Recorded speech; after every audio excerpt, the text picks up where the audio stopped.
Aí, nono ano, tudo bem?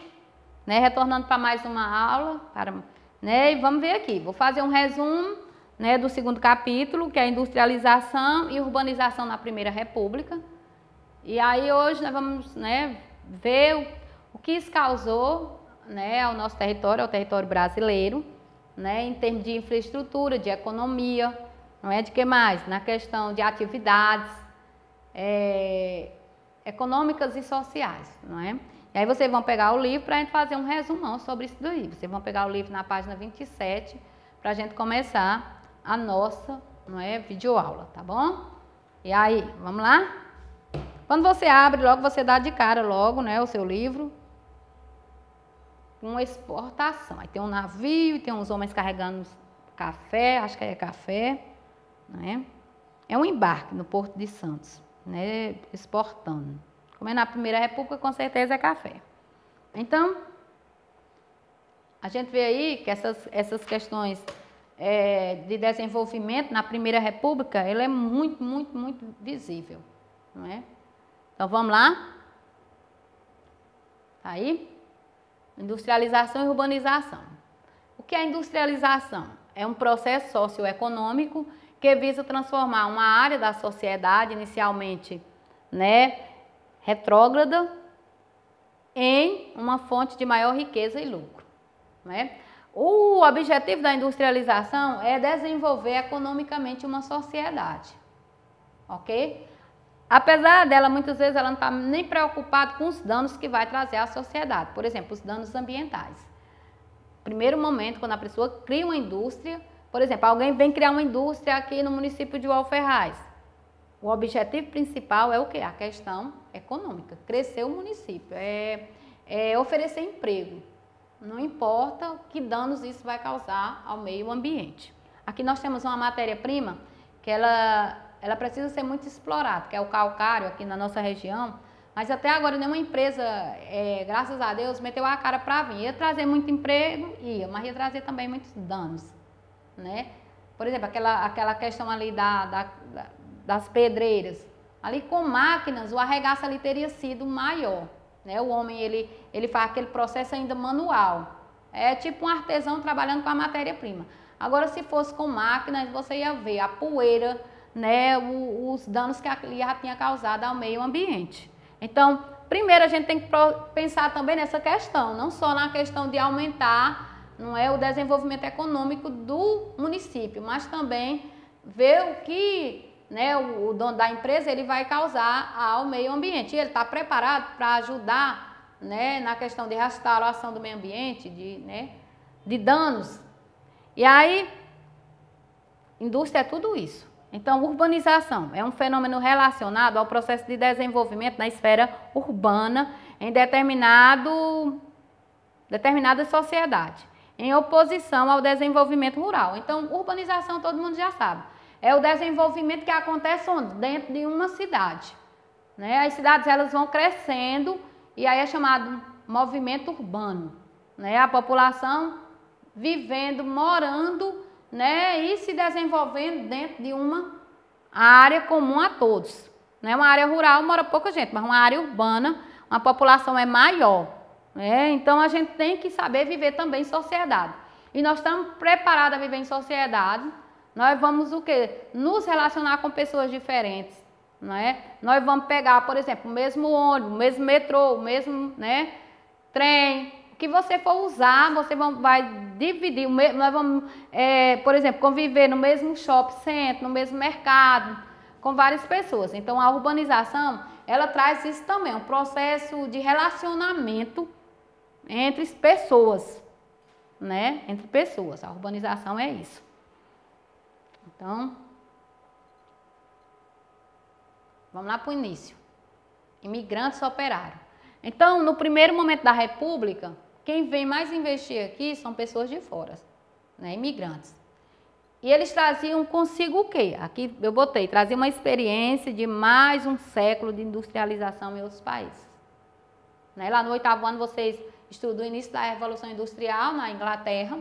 Aí aqui no 9º ano vocês já estão estudando a indústria aqui no Brasil. Então aquelas pessoas que trabalharam, que viveram, que criaram, que tem empresa fora, que é chamado multinacional, eles vêm trazer para o nosso país o quê? Esse processo de industrialização vivido nos países de origem dele.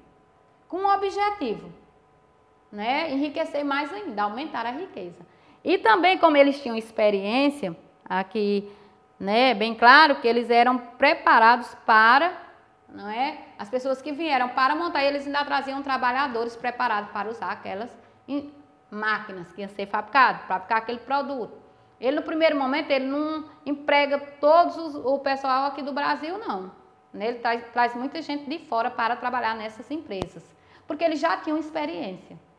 E aí vai passando para os outros, né? Pega um número de pessoas e aí eles vão, né, ensinando os outros no primeiro momento, né? Nós estamos falando aqui da Primeira República. E aí o que eles acham aqui no Brasil, na Primeira República? Mão de obra barata, matéria-prima barata, não é? E aí vamos falar primeiro da mão de obra barata. Imigrantes e ex-escravizados para trabalhar nas fábricas, com salário pessoal lá embaixo.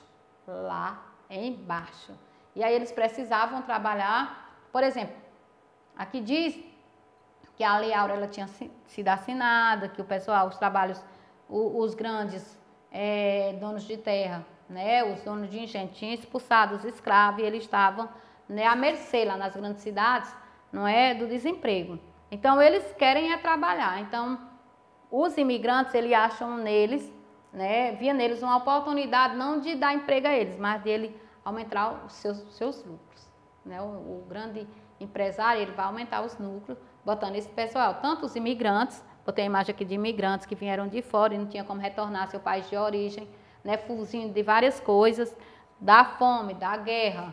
Então aqui o que a gente vê? Né? Vamos estudar a Primeira Guerra Mundial, né? E aí o que a gente vê? Imigrantes e ex-escravizados. E aí as cidades começam a encharcar, muita gente de fora, e aí tem que aparecer umas reformas urbanas. E o que são reformas urbanas? É um termo usado principalmente aqui no Brasil para definir um conjunto de políticas públicas e ações de readequação das cidades, que tem por objetivo modificá-las, promovendo o acesso de todas as camadas da sociedade, a sua estrutura e seus benefícios, né? Por exemplo, a população ela vai crescendo, né? Por exemplo, o alferragem vai crescendo.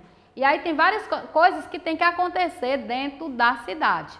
A coleta do lixo é uma. Antigamente, quando era poucas casas, não havia necessidade de coleta de lixo, não é verdade? Mas hoje é necessário. Outra coisa que é necessário, pessoal, rede de esgoto, não é? Subterrânea, não pode ficar esse esgoto a céu aberto nas grandes cidades, não é? Por exemplo, antigamente a gente sabe que não havia tanto banheiro sanitário como tem hoje. Numa cidade grande, ninguém pode andar fazendo essas necessidades. Tem que ter banheiro sanitário, fossas, tratamento, tem que ter água encanada em todos. Aqui lá estamos enfrentando problemas sérios. Aqui em Santa Cruz, com a falta de água, tem que cavar mais poços, porque a população ela vai crescendo e essas reformas elas têm que acontecer. Ou acontece ou a população ela vai vivendo mal. Escola tem que ser ampliada, né? Por exemplo, mercado, tem que abrir mais mercado, senão não vai dar conta, né? Então há várias coisas que tem que passar por uma reforma. Ônibus em cidade grande tem que botar mais, né? E aí essas reformas, elas vêm a benefício da população. Se elas não acontecem, a população vive mal, né? Ela vive mal, o que acontece? Isso traz danos muito grandes para a sociedade. Você não viver bem é um dano muito grande à sua vida e à vida da sua cidade, não é isso? E aí aparece a luta pela cidadania, não é? E uma das questões que faz a população lutar pela cidadania é justamente, né, a qualidade de vida melhor. Se é qualidade de vida melhor, não adianta só eu morar bem numa cidade, eu tenho que ter um acompanhamento médico. E aqui, aí é bem claro que tem duas questões no livro de vocês, e uma é a revolta da vacina, né? Essa revolta da vacina, ela aconteceu no ano de 1904, numa cidade lá no Rio de Janeiro, que era a capital, né, da República. E aí, lá tinha miséria, péssimas condições de moradia, de vida, né, de higiene, de saúde. Decisões do presidente Rodrigues Alves em reformar a capital, ele implicou aí com as demolições e desapropriações de algumas casas, né, sem justificativa. E aí, quando ele chamou a população para vacinar contra as doenças da época, que era febre amarela, tifo, varíola, então o que foi que aconteceu? A população, ela resistiu à vacina obrigatória, não queria se vacinar. Não por medo da vacina, mas para ser contra as medidas criadas por ele. Então, diversos usos políticos de manipulação buscaram aí tirar proveito dessa insatisfação, né, popular. E manifestantes foram duramente reprimidos, viu? Contra as regras criadas por ele. Por Oswaldo, não era nem Oswaldo Cruz, era por o presidente do Brasil da época. Quem criou a vacina foi Oswaldo Cruz. Ninguém tinha nada contra ele, era contra ao presidente da época, né? Que está aí no livro de vocês, o presidente da época, e que eu já falei aqui. Deixa eu ver se eu acho aqui. Era, não sei, Francisco Pereira Passos, né? Ele era o engenheiro, Francisco Pereira. Era Rodrigues Alves, minha gente, lembrei. Tem hora que está me dando branco na cabeça, mas era Rodrigues Alves, o presidente da época. Viu? Então, ninguém tinha nada contra ele, a Oswaldo Cruz, era contra o presidente da época. Nessa época também, né, nessa época, 6 anos depois, surgiu a revolta da chibata, né? Então, os marinheiros, eles estavam insatisfeitos com a maneira como eles estavam sendo tratados.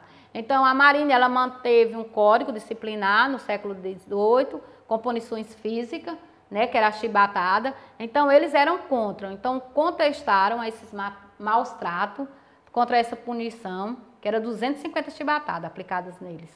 Então, eles encorajados fizeram um motim, né? Um motim que foi liberado por um homem chamado José Cândido. E José Cândido, aqui diz que ele foi o líder do movimento contra essas chibatadas. Então, no primeiro momento, o que aconteceu? O governo aceitou essas reivindicações que os marinheiros fizeram. Só que depois ele expulsa da anistia a esses, né, marinheiro, causando aí, né, uma repressão contra o governo, viu? Então, o que a gente vê aqui na aula de história é que a população ela começa a se manifestar contra o governo e contra as medidas criadas por ele, ok? Então, hoje nós vamos ficar por aqui e até a próxima aula.